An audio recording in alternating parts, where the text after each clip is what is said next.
Hello everyone. My name is Max. Welcome to Design to Talk. Today, we will talk about color. Color speaks louder than words. Let's imagine when we visit a site or a product. It is the visual appearance that always leaves us with the very first impression. That impression depends mostly on colors. Part 1. What can a color actually do? Firstly, colors reflect the personality of a brand. Color can adjust the basic concept, connotation and tone mood of a product brand. A study made by CCICOLOR states that users only take 90 seconds to estimate online products. Moreover, between 62% and 90% of their judgment is based on their initial view. Their initial view is usually based upon the color scheme of the product or site. Secondly, colors help to achieve better user experience. The correct selection of color can support better readability of the information. There are several things that color can do to increase better user experience, such as strengthen call-to-action buttons, enhance navigation, stimulate intuitive interactions, and satisfy aesthetic needs and visual solutions. In the end, color can create a vibrant and concise style that meets a user's needs. Thirdly, colors influence the purchasing decision. There are many research about color that influence a user's decision. According to Kissmetrics, the visual appearance of a product is the key factor to influence consumers' purchasing decisions. Another research from Quick Sprout shows that 90% of all product assessments have to do with color.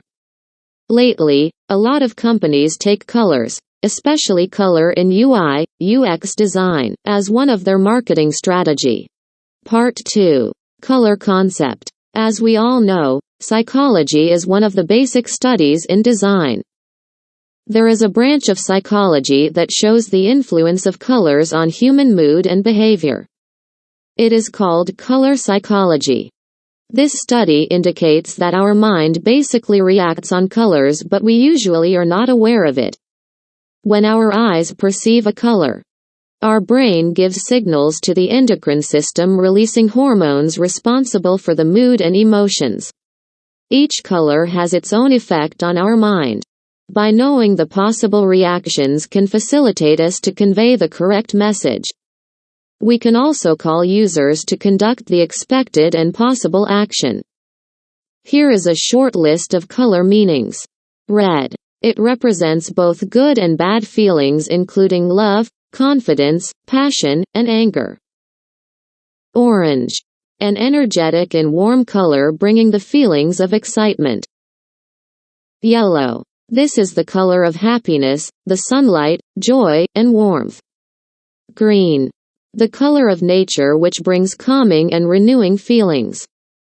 Blue. It often personifies some corporate images. May be associated with distance and sadness. Purple. Long associated with royalty and wealth. It's also a color of a mystery and magic. Black. It symbolizes with a tragedy and death and signifies a mystery. At the same time, it can be traditional and modern. White. The color means purity and innocence, as well as wholeness and clarity. Furthermore, designers must remember that visual perception is quite subjective for everyone. Many factors like age, gender, and country have a great impact on color preferences and meaning. So it is important to know the target audience characteristics. Part 3. Color harmony. Harmony is what UI, UX design endeavors to. Designers strive to bring the balance into the user interface design in order to make users feel content, pleased, and comfortable. The color harmony is about the composition of the colors in the most attractive and effective way for users' perception. Harmonic colors contribute to a great first impression from the website or app. Here are some color harmony schemes that you may apply in your design. 1. Monochromatic. Color harmony is based on one color with various tones and shades of it. 2. Analogous. The scheme applies colors located right next to each other on the color wheel.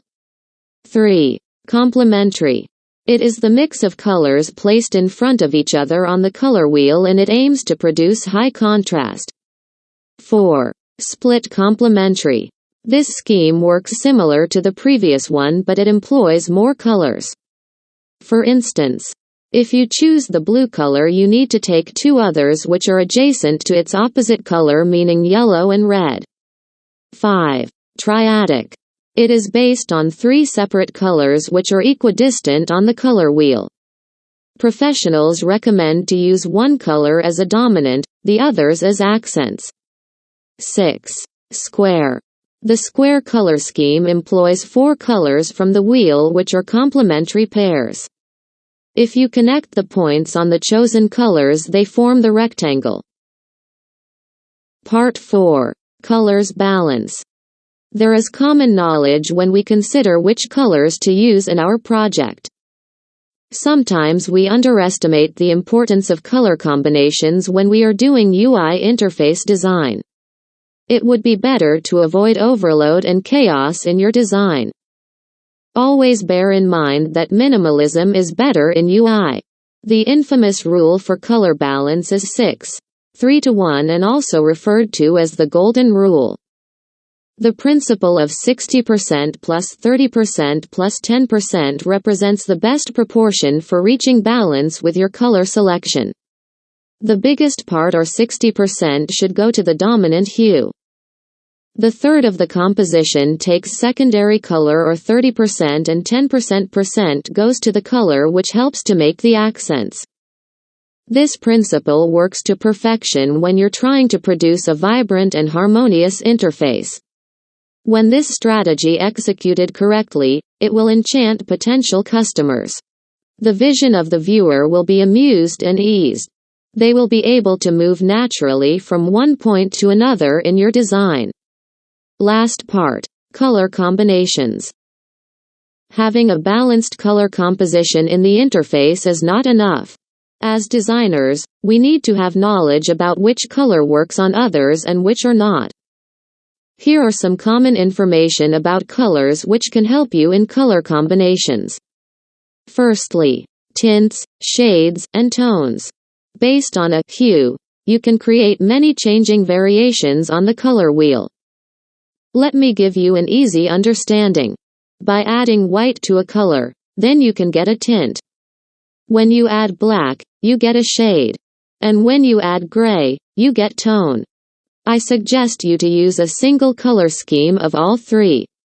Secondly, contrast. As part of UI design, color contrast is also a practical method of color. Contrast can stimulate multiple emotional responses from users. Usually, colors that are on direct opposite sides of the wheel produce the most notable contrast. The easiest example of this is how black and white look like when they're next to each other. Strong contrast adds a sense of tension and gets the viewer to focus. Light contrast brings pleasurable, comfortable feelings. Use these if you're going for a casual and relaxing design. Be careful not to stack it up, or you are causing troubles and confusions to the user. Thirdly, solid and gradient color. A solid color is what we see normally. It consists only on one color, no blending whatsoever. On the other hand, gradient is the gradual blending from one color to another. It enables the designer to almost create a new color. It makes objects stand out by adding a new dimension to the design and adding realism to the object. In simple terms, gradients add depth. Nevertheless, a gradual blending from a color to white or black, and playing with opacity, can mimic distance from or proximity to a light source. Gradients are more faithful to the real world because real life isn't made of flat colors. Here are some tips you can use in applying gradients. 1. Don't overdo it. The best way to create a pleasant gradient is to use two colors, and not more than 3. 2. Avoid conflicting colors. Adobe Color CC can help you find analogous, monochromatic, triad, complementary, compound and shade colors using a color wheel. 3. Always decide on a light source. This will help you decide which are the lighter and darker areas in the gradient. 4. In case you need inspirations about which color blends well together, you might want to take a look at UE gradients. It will help you find the perfect colors for your gradients. 5. Use a linear gradient for a square or polygonal area. 6. Use a radial gradient for round areas. 7. Always have separate shapes for the fill color and gradient color. This way, you will be able to apply a gradient over an existing color, playing with opacity to create different effects. 8. Work with the opacity to let the color blend into the fill areas. So, what do you think? Did you gain more insight about colors and how to use them? Comment down below. Thank you so much for watching. Don't forget to give this video a thumbs up if you enjoy it, and you may subscribe for more videos. See you on the next video.